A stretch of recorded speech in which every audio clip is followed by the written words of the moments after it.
أعوذ بالله من الشيطان الرجيم بسم الله الرحمن الرحيم وإذ قال موسى لفتاه لا أبرح حتى أبلغ مجمع البحرين أو أمضي حقبا صدق الله العظيم۔ سورہ کہف کی آیت کریمہ آپ حضرات کے سامنے تلاوت کی۔ یہاں سے دو رکوع میں 15ویں پارے کا آخری رکوع اور 16ویں پارے کا پہلا رکوع سورہ کہف میں، اس میں اللہ تبارک و تعالی نے حضرت موسیٰ علیہ السلام اور حضرت خضر علیہ السلام کا ایک بہت ہی دلچسپ اور نصیحتوں والا قصہ بیان فرمایا ہے۔ سورہ کہف میں صرف کہف والوں کا یعنی غار والوں ہی کا قصہ نہیں ہے۔ سورہ کہف ایسی صورت ہے کہ جس میں اللہ تعالیٰ نے 3-4 واقعات کچھ تفصیل کے ساتھ بیان فرمائے ہیں۔ ایک تو خود غار والوں کا قصہ ہے جن کے نام سے پوری صورت ہے سورہ کہف، پھر آگے چل کر 2 باغ والوں کا قصہ ہے، پھر یہی حضرت موسیٰ اور خضر علیہ السلام کا قصہ ہے، پھر اخیر میں ذوالقرنین بادشاہ کا واقعہ ہے۔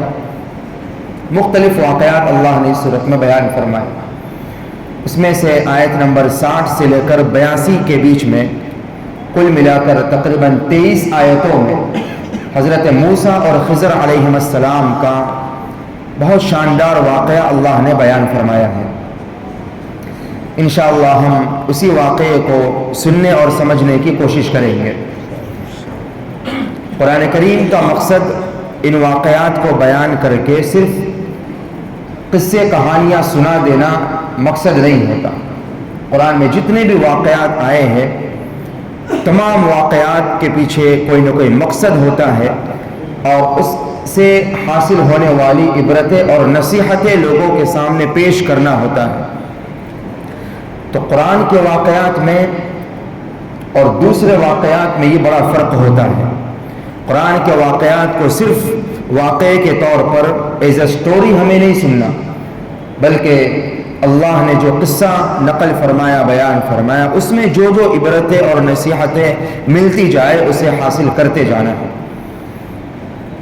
اسی لیے ایسے واقعات میں حضرات مفسرین نے علماء مفسرین نے جو واقعات اور جو پوائنٹ جس واقعے کے جس پہلو سے نکلتا ہے تفسیر کی کتابوں میں وہ ساری باتیں لکھ دی ہے کہ اس سے یہ پتہ چلا، اس سے یہ ثابت ہوا، علماء صوفیہ نے اس سے یہ اشارہ نکالا، علماء محققین نے اس سے یہ نقطہ اخذ کیا۔ اس طرح کی باتیں تفسیر کی کتابوں میں واقعات کے ضمن میں کثرت سے ملتی ہے۔ تو انشاءاللہ ان واقعات کو ہم اسی عبرت اور نصیحت کے کانوں سے اور جو سبق میرے اور آپ کے لیے ہو اس کو سمجھنے کی نیت سے انشاءاللہ ہم سنیں گے۔ واقعے کی شروعات اللہ تعالیٰ نے اس آیت کریمہ سے فرمائی، اذ قال موسیٰ وَإِذْ قَالَ مُوسَىٰ لِفَتَاهُ۔ یاد کرو وہ وقت جب حضرت موسیٰ علیہ السلام نے اپنے نوجوان ساتھی سے کہا لا ابرح حتى ابلغ مجمع البحرین او امضی حقبا، کہ میں برابر سفر کرتا رہوں گا۔ موسیٰ علیہ السلام کہہ رہے ہیں اپنے ساتھی سے، اپنے خادم سے، اپنے شاگرد سے، میں برابر سفر کرتا رہوں گا یہاں تک کہ میں مجمع البحرین تک پہنچ جاؤں، چاہے مجھے اس کے لیے برسوں چلتے رہنا پڑے، او امضی حقبا، برسوں کا مجھے سفر کرتے رہنا پڑے، مگر جو میرا مقصد ہے مجمع البحرین تک پہنچنا، میں اس کے لیے چاہے جتنی مشقتیں برداشت کرنا پڑے، جتنا وقت دینا پڑے، میں وہاں پہنچ کر رہوں گا۔ یہ حضرت موسیٰ علیہ السلام نے اپنے شاگرد اور اپنے ساتھی سے کہا۔ قرآن کریم نے یہ واقعہ بھی، عام طور سے قرآن کا اصول یہ ہے کہ واقعات زیادہ تفصیل سے بیان نہیں کیے جاتے۔ چند واقعات ایسے آپ کو ملیں گے قرآن میں جن کو اللہ پاک نے کچھ تفصیلات کے ساتھ بیان کیا ہے، انہی میں یہ واقعہ بھی ہے۔ اب سوچیے پوری 23 آیتیں ہیں، 2 رکوع ہے، اور ہمارے 13 لائن والے قرآن میں 3.25 سے 3.5 صفحوں پر یہ واقعہ مشتمل ہے۔ بہت بڑی بات ہے، اللہ نے اتنی تفصیل کے ساتھ اس واقعے کو بیان فرمایا، مگر پھر بھی